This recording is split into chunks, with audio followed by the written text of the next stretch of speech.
What's up, guys? Welcome back to another episode of the Scalp Solutions podcast. I am your host, David Santiago, and today I have with me my beautiful people from Canada, Yvette and Trevor Greenall. What's going on, guys? Hello. Hello. Nice to see you. Thanks for having us. Thank you guys for taking out some time from your busy schedule to jump on the podcast and chop it up with me and just talk SMP and business. Yes. So before we move forward, please let us know where exactly in Canada you guys are located and what is the studio or the clinic that you guys represent. Sure. So we are, both of us, we are Ink2scalp, just outside the GTA, which is Greater Toronto area. We're located in Whitby, Ontario, Canada. Loving the Durham region here. And we're Ink2scalp. This is the team. These are the people that participate in the service and the SMP. You guys are the dynamic duo. All right. Correct. I told you guys I wasn't going to ask any tough questions. Okay. This is a tough question, but this is also to see how smart of a man Trevor is. Who's the best artist? Is it Yvette or is it Trevor? Well, It's her. She's humble. She's humble. We split the work up. She's 90% of the work. She is the bread and butter. She is the talent. I just help the individuals that just need a little bit more boost, a little bit more density, but this is the work. This is the talent. That is awesome. I commend you and I appreciate your transparency. You the man. You the man. Hey, Yvette, he gets a good dinner tonight. Yeah, that's right. Good dinner. So how long have you guys been doing SMP together? It's been close to 5 years now that we've been doing it and have our own studio. Yeah, so wow, it's a long time, I guess. Yeah, it's definitely been long. I mean, our journey was unique. It was me being a bald guy and feeling like I have something incomplete on me. I try to do my best, but the baldness was getting to me and I was looking older just because of that. And so we explored it, and just with her skillful hands and things like that, it was inevitable, a good fit. So yeah, it's been a while and a journey, and man, just watching everybody else and ups and downs and successes and just brainstorming 24/7. It's crazy. It's definitely endless. That's awesome. So now let me get this right, Trevor. Yvette did your SMP? Actually. So go ahead. Yeah. Yeah. So for me, it was something that, again, we had an individual that lived in our area. Jokingly, I said, hey, I know you do eyebrows, just, do the back of my head, fix it up a little bit. And she was like, actually, no, I don't do that. It's a specific thing, but let me find you somebody. So through that, we found an individual that was very, very talented. And then after some time, I needed a touch up. That's where Yvette came in and just kind of polished things up for me. And it worked very well. Yeah. Outstanding. So Yvette, you were already a certified SMP artist, or did you say, you know what? I think I could do this. I got you, baby. Let me hook you up. Yeah, so it was kind of a little bit of both. So I kind of practiced on him a little bit. And then as he needed touch-ups throughout, then I was the one that did his touch-ups. But when I saw him go through the process is what really made me fall in love with the art. And that inevitably brought me down the road to continue to do it. And once I saw the difference and how great it looked, I thought, we have to do this for like every bald guy there is in the world, right? And so let me tell you, the trust in saying, okay, you can practice. Yeah. I'm so happy that you're getting into that, because I wanted to know, like, dude, that's a whole other level. It is. Listen, it is. it's a big deal. But again, at the end of the day, it's like it did fix that feeling for me, and it was inevitable just to go, you know what? We need to do this for each other. Whatever happens, let's move forward. So that's why her talent just kind of grew and grew and grew. And my background is business, so it was a good fit anyway. in just leveraging things to be, good at the art, good at the skill, but also good at the messaging on making sure that people know it's realistic and safe. And because you can be a great artist, right? But if nobody knows about you, then that's a whole other thing, right? So Right. Yeah, if you don't have those basic business foundations and knowing how to put your business out there, then you're just another SMP artist. That's right. That's it, within the other 12,000. So that's right. Yvette, what were you doing prior to SMP? So I have an art background, and I did like aesthetics and stuff in my background. I also worked in the education system, but that was something that I loved to do, but it wasn't my passion. And so because of my art background and my aesthetics background, when I started to do this, I thought, oh no, this is where I really want to be. So you are artistically inclined. So when you get presented with something like this, it's just like, oh, yeah, this is it for me. I felt the same way. I mean, I'm a barber, but not a lot of people know I wanted to be a cartoonist. Really? Yeah. I wanted to be a cartoonist. I love drawing still. I love graffiti.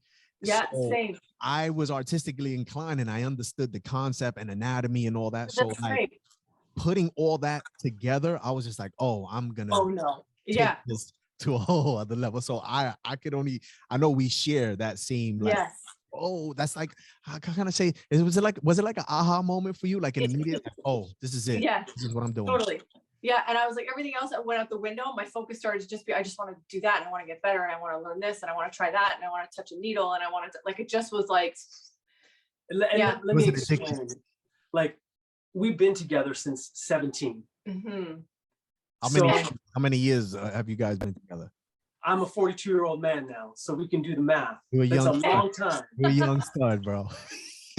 And listen, when you know it's the right one, you lock it down. But the important thing is I had never seen such drive and passion that coupled us together, that it was just a perfect business and industry to be in that highlighted our skills perfectly. Yeah.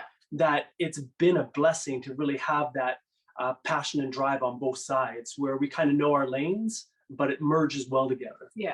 Yeah, that's awesome. And like I was telling you guys, there are several reasons why I wanted to interview you guys, but I told you I have friends that have significant others and or spouse that do SMP as well, but they don't share the office, because that can be a really tough hurdle to overcome. But you guys have managed a way to balance that. Like, is there a secret sauce? Is there a recipe? Is there like, hey, we're at the office, don't be talking about the socks I left? No, I think he kind of nailed it when he said, like, you kind of stayed in your lane. We kind of know what we're good at. Yeah. And don't touch my stuff, I won't touch your stuff, sort of thing. And we talk about the socks after the SMP door closes. And I also think what's really interesting, David, is like, when people come to us, we are not a large scale company. We're a boutique company. So everybody that comes to our studio ends up being like family. Yeah. And we can say that so truthfully because they know our life. They know our conversations. They know our choices of, are we getting a dog in the future? All of those things, they feel like they're part of the family and they're taken care of that way as well. Mm-hmm. Right? So that's why the outcome of them leaving is like having a family member. They need to look good. They need to feel good. Yeah. And that's kind of our secret sauce. Awesome, man. That's great. And have either of you ever been like, hey, come check this out? Like, did I botch this guy? Did I mess it up? Like, does that happen? Or do you wait till the client leaves and then you go, hey, babe, I just want to let you know, hairline was a little twisted. Yeah. Gosh, we in front of the client, we're always very personable and courteous and keep it very business. But yeah, I mean, afterwards, I'm kind of like, oh, I don't know if I went too light on that guy, or I don't know. Yeah, you have those conversations in private. I think even if you were in the business world in a totally different arena, you would still come home and be like, oh man, I had the worst day because this guy was being a jerk or whatever. You still kind of have those conversations. So yeah. And honestly, I've been under her wing for a long time, and kind of just looking and watching. And so when I have my clients, I definitely want to meet her standard. And so, yeah, I'm always like, hey, Yvette, how's this guy looking? And she kind of takes a view and gander of it, and gives me the thumbs up. And it's always good. But again, with every artist, you're hitting thousands of impressions. Not everyone is going to be money every single time. Right. So again, it always has polished outcomes, but still, there's always room for improvement. So you're good with the constructive criticism. Oh, well, he's got to take it. Like, sorry, but I'm thinking. It took a bit. Yeah. Because I have to ask, because even me, I have friends, sometimes Juan, sometimes Tony, and I know it's good work, but it's kind of one of those like, man, like I was a little challenged with this client. Sometimes you think because you've been doing this 4 years that you still can't have that client that brings you back to your student phase. Right. So now you send it to a friend and they're like, oh, well, brother, I was about to do the accent. This is Tony. Tony is like, well, brother, so, you have these impressions you have right here, very, very strong. You might want to lighten them up with smaller ones where he comes back. And a part of me is kind of like, how the hell you even see those? Like, I didn't even notice that. Like, are you doing this to mess with me?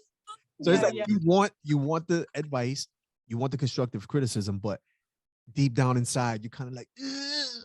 No, but you know what? I feel like no matter what, like you're in it for 2 years, you're in it for 10 years, just like driving, right? You get into these bad habits. So having fresh eyes on your work to always look over each other, I feel like is always a benefit. I feel like you always have to be open to growing, like Absolutely. Getting a little bit better. You just have to, and that's going to be constructive criticism all the time, right? So, especially when I think we're trying to aim and play with the big boys, and to get in that league, it needs to be crisp. It needs to have that caliber. And so, like anybody, you have your mentors and you have people that you look up to and companies you look up to on all aspects. So you definitely critique, but for us, it's never a judgment critique, even between the both of us. It's more of like, how can we make this better? Yeah. Awesome. I like that. Great answer. I was going to say, you guys are like, you maintain that student to the game mentality, and you understand it, you appreciate it, you embrace it. You mentioned something about having mentors. I have a question for you. If you guys, because I'm very transparent, I don't care. I will announce certain artists that I look at for inspiration, whether it be through procedures or marketing. Like I told you guys behind the scene, and I'll tell you guys now, like when I saw your social media, how you guys go about your marketing and creating awareness for your business, I was kind of like, man, I really like this. And I showed Kevin, I was like, why the hell can't you do, stuff like this, for me? Oh, that's fine. And so you saying that you have your mentors, kind of lost the image for, there we go, mentors.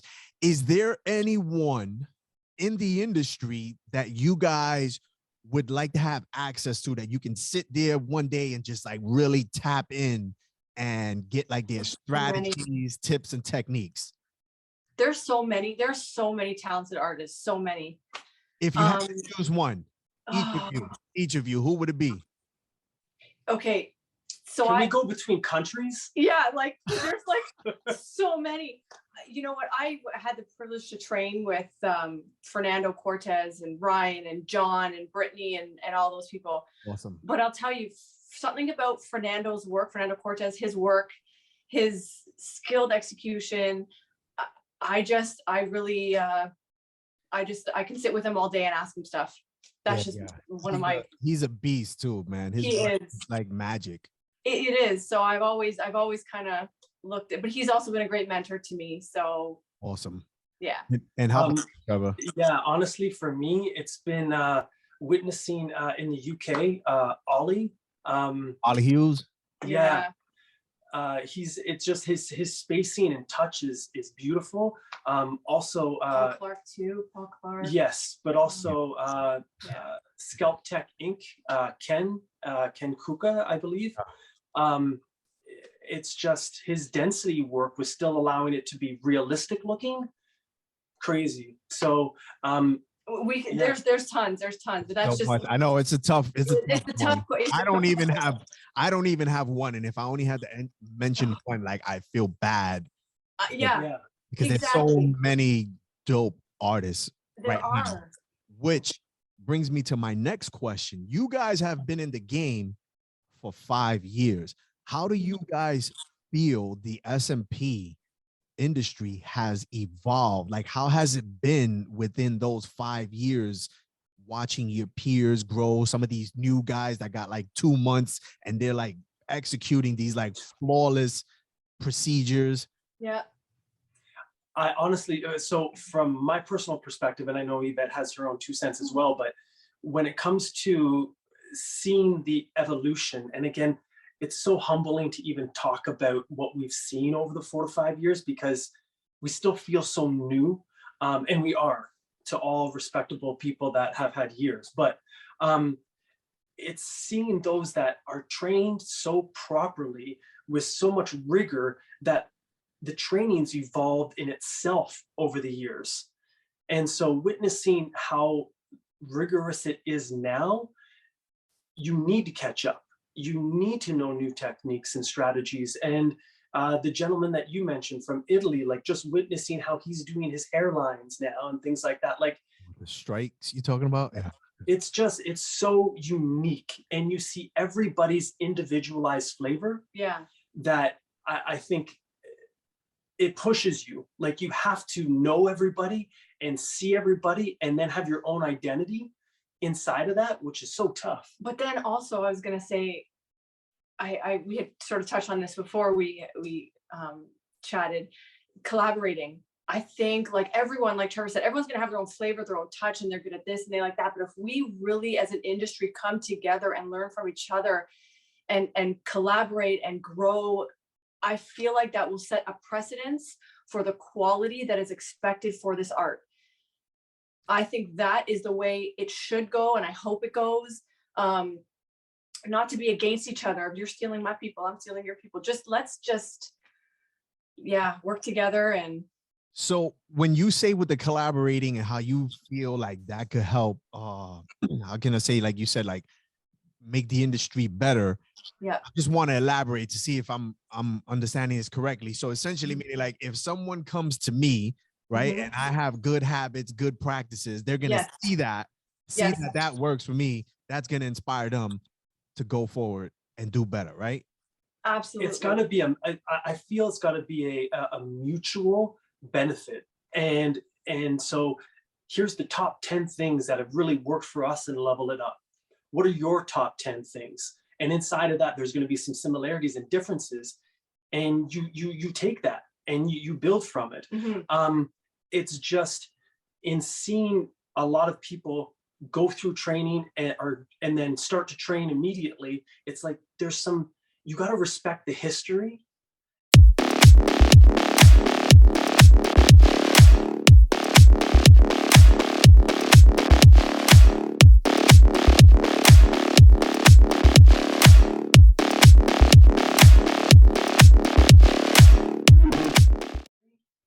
And we're just starting to become more knowledgeable of that history. Yeah. And you need to know that so that you can go properly forward. But everybody has their own readiness and skill set and tone on what they want to deliver and achieve. So it's to each their own. Yeah, I hear you, the both of you, say about you guys feel like you're new.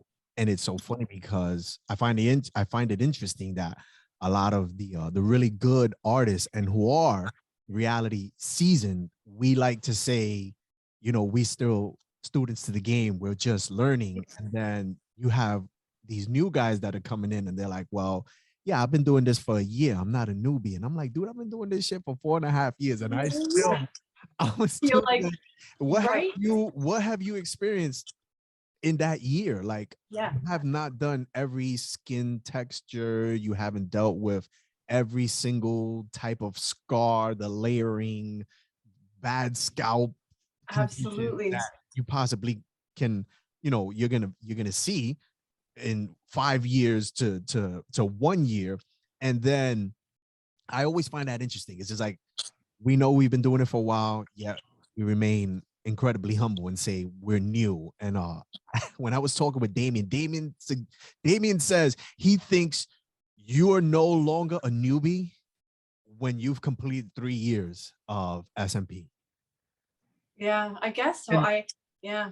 yeah, and I think some people might be like, get the hell out of here. I've done a lot. But believe it or not, after my 3rd year, when my confidence in my capabilities was really like, okay, I got this. That's right. You got this. And it's also interesting when you start to see the people that you worked on in your first year or two. Now they're coming back now. So what does it look like now? Yeah, for them. Then you critique your own work and you're like, that's right. You're like, I got to fix that up. Right. Yeah. So that's also a learning curve too, right? Is what does your work look like years later? Right. So, yeah. So, you guys were doing this 5 years ago. I've been doing this. I'm coming on to 4.5. So if I'm wrong, please stop me. But back then, the technique was just exclusively dots. Correct. Even spacing. That's it. How has that changed for you? Like, are you guys still, like, do you still just utilize those? I guess is that what they call the cookie cutter? The cookie cutter, like, this is what you do. Are you guys like strokes and in there? Like, no, we're not, personally, I don't do too many strokes or anything. I think for me, the angle of the needle is very important. I think the size of the needle that you're using, I change that up all the time so that never it looks perfectly imperfect. So it's not too perfect all the time, right? So there's those little things that, like, okay, on session 2, you're going to angle things a little differently. You're going to go in, with a different needle and stuff. So there's a lot of intricacies that you just, like you said, you learn as you go. And when you do something and you're like, that turned out money, I'm like, that is going to be something I remember going forward, I'm interested in how it's going to evolve as modifiers, and seeing how the longevity is of that, and just witnessing that kind of growth and versatility is going to be really, really interesting to see. So yeah, I'm definitely looking forward to that, because I don't use them. I'm not against them, but I need to see proof of concept. How about you guys? Are you guys just exclusively, do you use carbon black? Carbon, yeah. We are also thinking, we've talked to some of the other techs from around the world and stuff like that, and some of our go-to people, and we've asked, like, what's your feel about it? And a lot of people feel the same way. I need to see longevity. What does it look like before I start doing it on my own, in my own practice, right? So yeah, and I mean, you need at least anywhere from like 5 to 10 years for someone to come back and really see like what effect those modifiers really do. Like, are you gonna come back with your head? Is it gonna be glowing in the dark? That's right. It's like, what happened? Yeah, no thank you. Like, so you said you spoke about needles. Let me ask, what's the equipment that you guys use? You guys using the same machines, different needles? So we've tried some different. It's been a history, right? It's been an evolution. Like, you try. I remember when I was still corded. I'm not corded, like plugged in. I had to work around the cord, right? Like, that was a change. That's right. I'm like, okay, I'm twisted. So I mean, just changing from a cord to non-corded. I go through like phases of, oh, I really like this needle, and then I try something else, like, oh, I like that one too, and then, oh, I like this one too. So we kind of go through like ebbs and flows, but I found one now that I've been kind of sticking to, and ergonomically for me feels really good. So I think that's part of it is. Which needle is that? Do you mind saying which needle it is? So, well, we started with the Cheyenne machine, which was still stunningly light and hard hitting. Which Cheyenne? The Hawk? Hawk. The Hawk, the like little, that's what everybody started with. Yeah.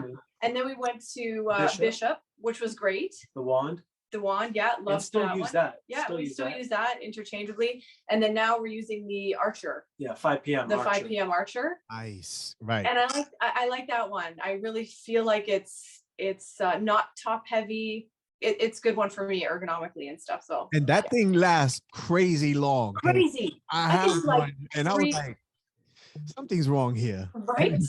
Yeah. I'm like, it's gonna die on me any minute. Something's not right.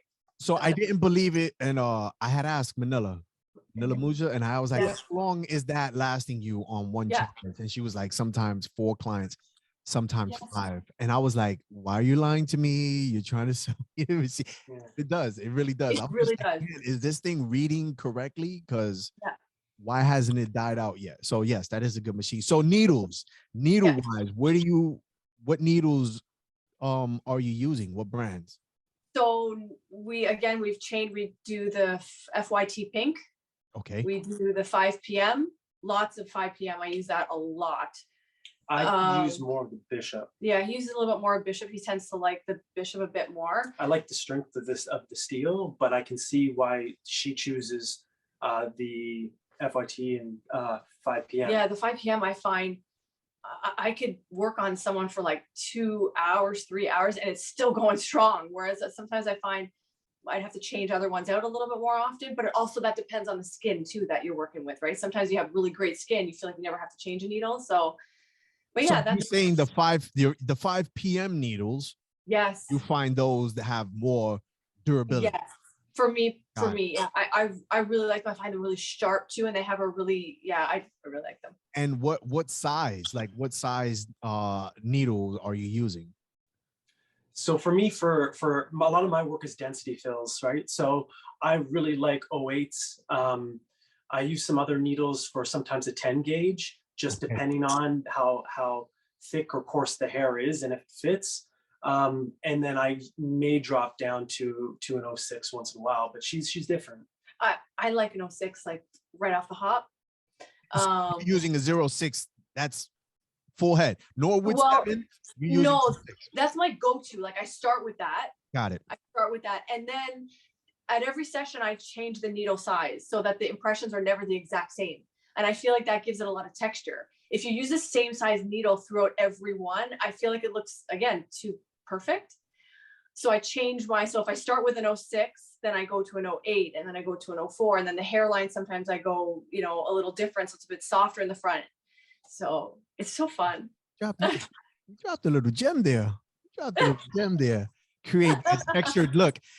I used to do the same thing, and then I just got lazy. I don't know how and why, but it was just like switching it out. Or I think it was just mentally knowing like, okay, it's time to change the needle now. Right. So what I started doing is I'll stick with the 6, and now I kind of like just drag slightly, because like you, I agree. Listen, God bless these artists that can make this look so perfect. That shit is art and a whole other level. First of all, totally. Like I get to speak to everybody, and some guys are like, oh, it doesn't look natural, but they come at it from a negative perspective, where I'm kind of like, dude, you have any idea the discipline that it takes to make this thing look so perfect that it's almost like when you look at grain, it's like, all right, that kind of looks fake, but no one's really looking at that and go, oh, that looks fake. But for us as artists, it's like, shit, that's perfect. Yeah. But I don't do it because as a barber, I know that grain is, like you said, what is it? Perfect imperfection, right? It's like a perfectly imperfect. Yeah. Perfect. What is it? Perfectly imperfect.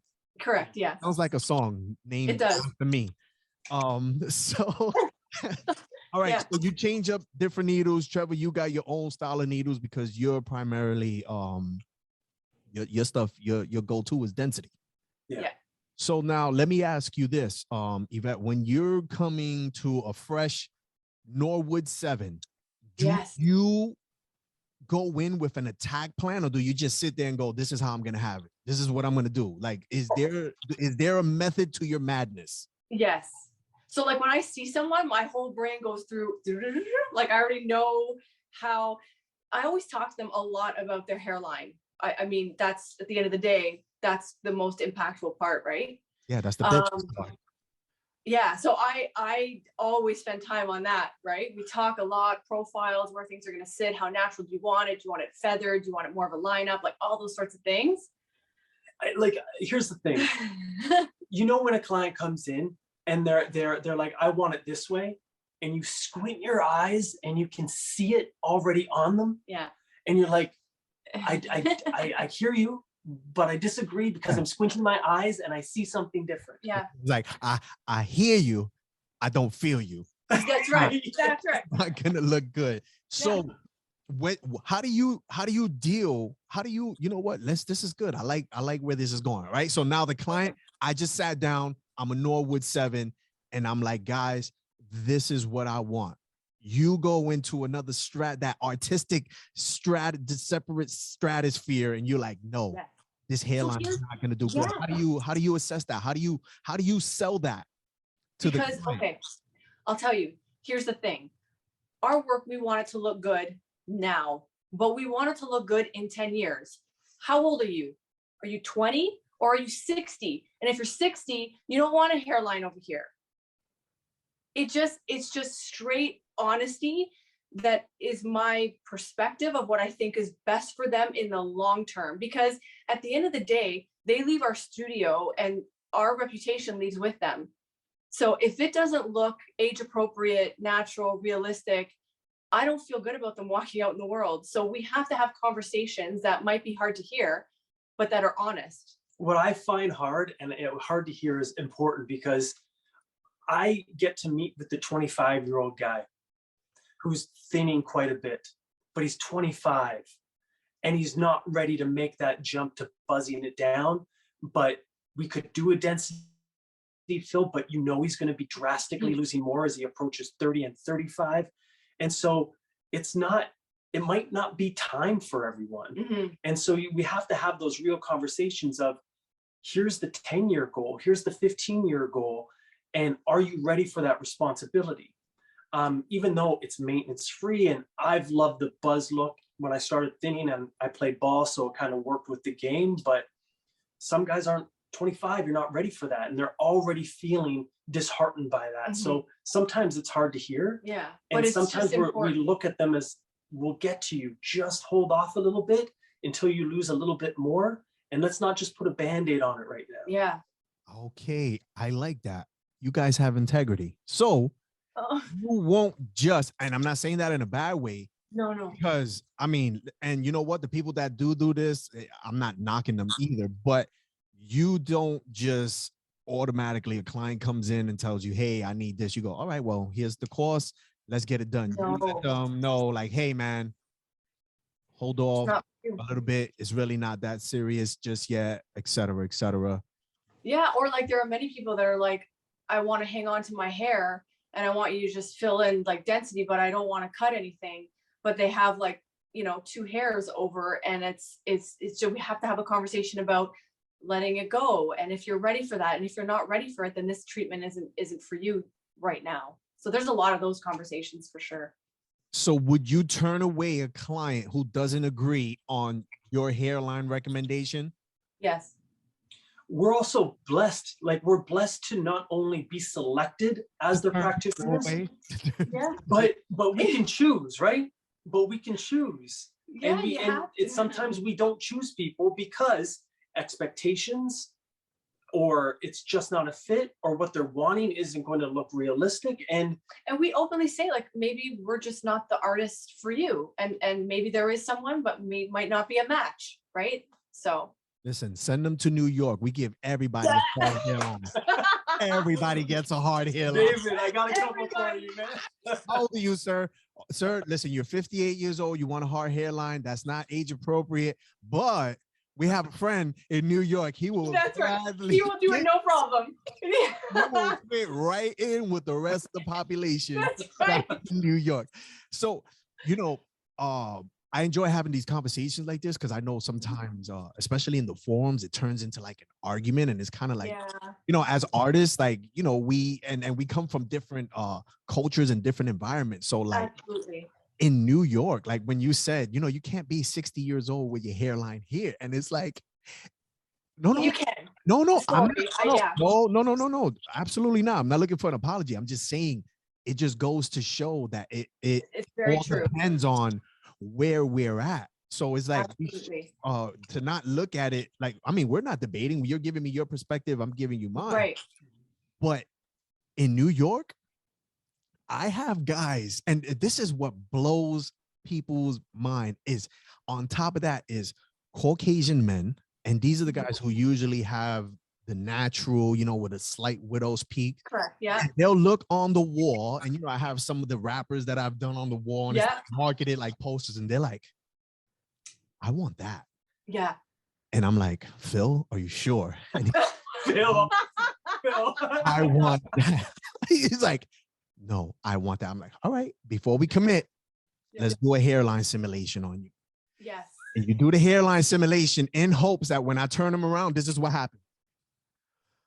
Oh, no, that's a little, oh yeah, we're doing this. That's right. Like it's a thing, but you hear people like, oh, everybody can't get a sharp hairline. But in New York, listen, man, if you guys want, listen, I don't know if a potential consumer would be listening to this podcast, but if you are and nobody wants to give you that hard hairline, that's 2 inches above your eyebrows, come to New York. Somebody will think, no, that's way too low. All right.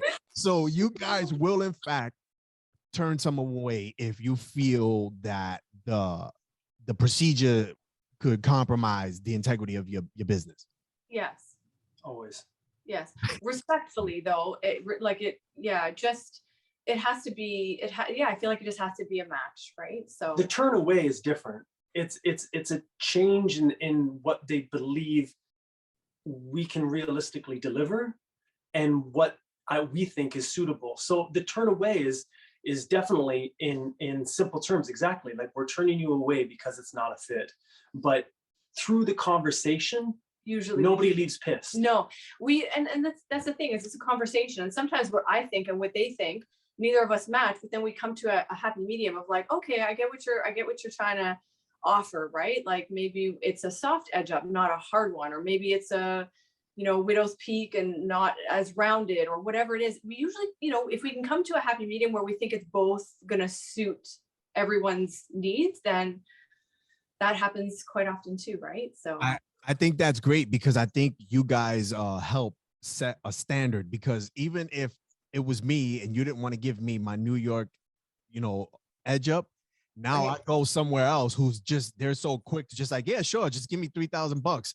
I'll make it happen. As a client dishing out $3,000, I'm gonna kind of be like, wow, that was really easy. Like this guy's not explaining anything. So I think that's great too, is noble, because again, it helps establish a standard. So all right, so now let's get into something more. How about give me a scenario, your most difficult client, and how did you handle it? Because that's the important part. When did that professionalism kick in and you did some we call it verbal judo? Mm-hmm. I have, I've run into people that will come, and then at first they're a little hesitant and unsure, and then they do it and they're like, this is the best thing ever. I want more. And I want more. You want it done. I want more. And there's like an endless need for that feeling of wanting more, right? So we have to have conversations about, enough is enough, in terms of like, it looks realistic and great, and we don't want to compromise that look. That's what you wanted. That's what we were after. So sometimes we have to slow play some eagerness. Got it. Is that the same thing for you, Trevor? You know what? There are some names that are not allowed to be named in our business, because just the difficulty of not the individual, but of what they conjured up in their mind, of the magic. Mm-hmm. Got it. Right? So in kind of just balancing that's the service aspect of, like Yvette said, we're building a relationship, and you should feel safe through the process, and that happens. But then they have this switch of like, it's got to be more, or it's got to be, and they start creating this vision that it will not look good in our goal of that 10-year vision. It's just, Yeah. we don't want you to walk around feeling not your best because you called the shots on what you think our business should deliver. Mhm. Ooh, I like that. You know, it's crazy how quickly our clients forget what they look like the first day that Yeah, they came So in. true. so true. Yes. And this is why I do a hairline simulation. Yes, he does it too. Everyone. And Yes. you know what I do? And they tell me it's genius and it's also it's cruel. But when they're done, you know, they're looking at themselves. I love to wipe half off and then I leave. I tell them I'm going to the bathroom to remind them, yo, bro, this, because when Good you do a strategy. hairline simulation on them, they already forgot what they look like. They're like, damn, this looks great. Hell yeah, I'm doing it. I wipe half off. I dump the tissue, the baby wipe, and I go to the bathroom and I hear them going, fuck, damn, I'm bald. So That's it's kind of right. like to get them like, hey, guy, this is what you really look like. So now that kind of helps with those false expectations. Yes. And always showing them that, because I take a picture of it Yes. in between every session. I'll be like, look how you look, man. Remember this? Yes. Remember this? They always go, man, Wow. like, oh man, I forgot how I look. Look at me. I'm dropping gems. It's supposed to be you guys dropping gems. I can't, I'm not supposed to be. No, that's great. But I Listen, do it. like I you do said, it. It works. It Yeah. kills those false expectations. Every session, look, bro, you remember this guy? And they're like, oh my goodness, I look nothing the same.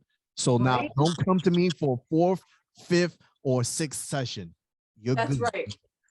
Right. That's right. So what if you guys could give each Yvette, if you don't mind, you lead, one piece of advice that you would give to someone, an artist who's looking to start out in the SMP industry? Oh, you know what? I would just say, like, believe. Oh, I think we lost you. Hang on one second. Sorry, we're just Sorry, running we're out of running- battery. Yeah, sorry. I would say She got nervous. She was like, I don't want to answer that question. just practice. Your turn, go. No, I would just say, like, for me, it was practice, practice, practice. Just get yourself on skin and practice and try and trust yourself and experiment and yeah, that's what I would say. Practice, practice. Practice, Awesome. practice. How about you, Trevor? My piece is, don't take the risk on a client just to get the job done faster. Can you say that one more time? Don't take the risk on the client to get the job done faster. Don't use a richer pigment if it's not suitable. Don't over densify it if it's not ready. Keep that spacing, keep that proper pressure throughout. Don't take that risk on the client to appease their immediate gratification. Tell them you'll get there. That's awesome. Trust the process. Trust the right? process. That's awesome. Trust the process. I love the way you guys pronounce process, by the way. Yeah. Like process. And listen, I'm not making fun of you guys. No. I know my New York accent is not the, you know, coffee and car. No, I love it. I don't have a, so what would you say collectively has been one of the most difficult, what's one of the most difficult parts of being a SMP business? Difficult part? For me, the business side is a challenge for me. I don't love to put myself out there on all these platforms and stuff, but he's the business guy. And so he really helps push me and encourage me. I just want to sit in my corner and do my work and like, that's it. But if people don't know about us, then I can't do that. So for me, that's the hardest part, the business side. I think the biggest thing for us as far as business is not having to assume that somebody isn't confident in wanting to explore SMP. You're confident, I'm confident, but it was just something where you're like, man, if I could do that, if I could change that, would I do it? And that's often our tagline is, if you could change it, would you? Yeah. It's not saying you need it. Dude, just think about it. That's Right? A1 right there. Yeah. Thank you. That's A1. So you said your is to not assume that the person lacks confidence. Correct. I Because like we that. have so many people. I like that. It's not a confidence thing. It's a refinement thing. Yeah. So not, I'm guilty of assuming it. Yep. But I don't ever promote myself as to capitalize on the lack of confidence. Because for me, my mindset with it is like, listen, this guy's on his knees. Why we're gonna kick him while he's down and have him confirm, like, are you experiencing yes, I am. This is why I needed this procedure. But mentally, I still go like, okay, you know, I just won't market it like that. But I like that. I think I am gonna start stealing your meme. You're gonna see it next week. It's like, damn, babe, Dave said he was gonna do it. Yep, you're doing it.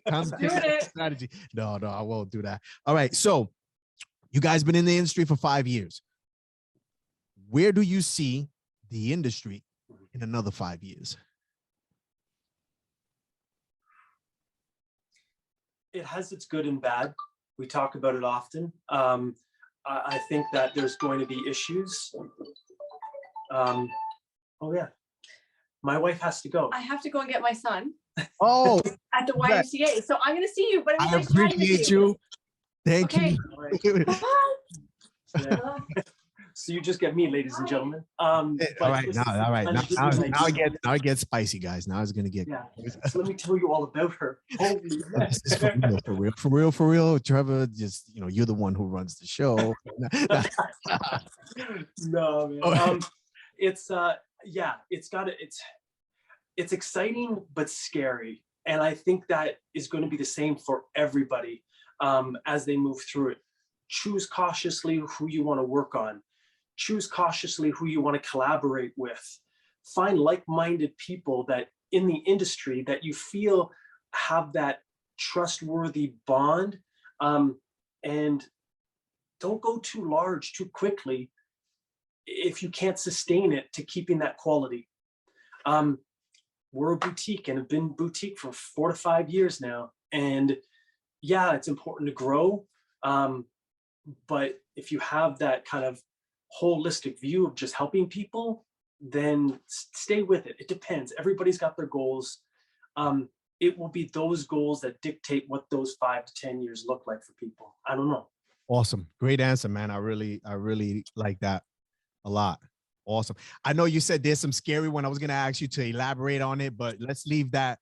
Let's leave your 5 years on a positive note. Now, Trevor, do you guys offer training? You know what? We've thought about it. We've hesitated for the past year or so for our own personal reasons. Like whoever's listening today, David, I'm going to say, having your own insecurities of, are you ready? Do you think that we're going to deliver something that's quality? We won't jump until we know that it's going to be perfect and proper and respected. So it's been a year that we've kind of thought about it. I'm not going to lie, it's in the works. We've been working on it for the past probably 2 months or so, which again, I believe is a short time, but when you're focused on it, you can really accomplish a lot. And I will also say that it's been the help of other practitioners that have again collaborated kindly to say, listen, here's at least some tidbits of information. Here's something that you might want to incorporate. Here's kind of my agenda on what I go through. And that at least gives some bones to the meat we have to put on it. So it's gonna get there. We believe, in the early new year that we'd like to start off small and again, cater to those 1 or 2 people that we want to have in.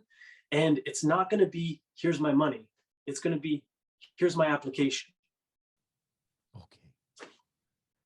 Yeah. We got to read your application. We got to see where your head's at to see if you're a fit to carry our certificate or our name or our training with you. That's awesome. I could, and I appreciate your transparency with that. And I mean, how could you not respect that? Your limits and when it's time to move forward or not. And I just want to kind of harp on that a little bit, if you don't mind, because I know you're starting to see it as well too. We got a lot of people that are coming into the industry and they don't even have weeks in the game and they're already training. But yet here we are today talking with Trevor, who's been in the industry for 5 years, longer than I have, and he still knows that he's yet to really commit to the training because there's some missing pieces that, you know, they're fine tuning. And I say that so that if you're listening, if you know that there's some pieces that you're still missing and you need to fine tune on it, there's nothing wrong with that, you know, to find that missing link and then really go forward. Because I tell you what, from just hearing what you're saying and you want an application on it, dude, you guys are going to kick ass because no one's doing that right now. It's kind of like, you got the money, here you go, here's a certificate, bye. It's kind of like a freaking, what do they call, like an assembly line? Mm-hmm. You know, there's no integrity behind it. And, you know, that's going to be one of the things in the industry that is going to kind of set us back. Not a lot, because a lot of those people think that that money is fast, and they're going to soon realize that this is no different than any other business. There's got to be some structure and some foundations to it. So it's going to be money that they just spent through. And like, I agree that, you know, we respect our clients and we would respect our trainees. And with both of that, you deliver a service on both sides of the business. You got to service your trainee just like they are an extension of your business or your arm at another location. Even though they have their own business, it's still, you need to nurture that. And we've been blessed, again, by having individuals as part of the 5 p.m. Professional team or the Scalp Co team, or even outside of that team of international people that have just shared and supported ideas that you don't ask a lot, but you just ask from time to time. I never ask, what's your 2 cents on this? And everybody's okay to share. And so are we. Anybody touches base, we're kind of like, you might want to think about this. You might want to deliver it this way. Or a problem client, you might want to respond in this kind of delivery.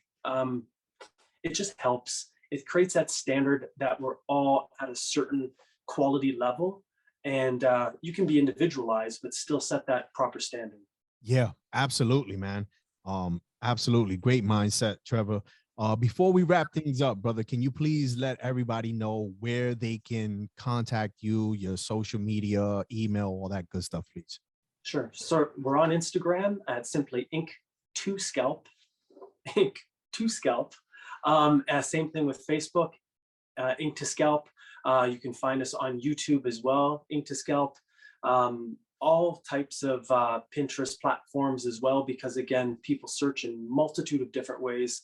But ultimately, you can always visit our website. You can email us if you have questions. If you just want to learn, our website is not just a single platform. It has layers, and inside those layers is a lot of educational resources and information. So for any artists out there listening, if you want to know needle sizes or think about different strategies, we can at least help you out with that. So you can visit our website simply at ink2scalp.com or email us at ink2scalp@gmail.com. Awesome. Outstanding. Trevor, again, thank you. And Yvette, who had to do her mom duties, which is great. I'm glad we captured that so that we could see, that, we're not human. We still have responsibilities. Mom's got mom duties, dad's got dad duties. And you can see here, Yvette had to take off and pick up their kid from school. But thank you to you and her for taking out some time to jump on this podcast and chop it up with me and drop some gems and give some good insight and information, to our viewers and listeners. Thank you very much, David. It's been very cool to be part of your platform, and you're delivering a message that people need to hear, not just from us, but from everybody that you network with. Like we said, have a respect for history and learn from the people that are on your podcast. Listen carefully and set your own tone, your own comfort, but you're doing a good thing. So thank you. Thank you, my brother. I appreciate that. That means a lot to me. And to everyone listening, that's going to wrap up this episode of the Scalp Solutions podcast. One more time for Yvette and Trevor Greenall. Appreciate you guys. Until the next time, peace.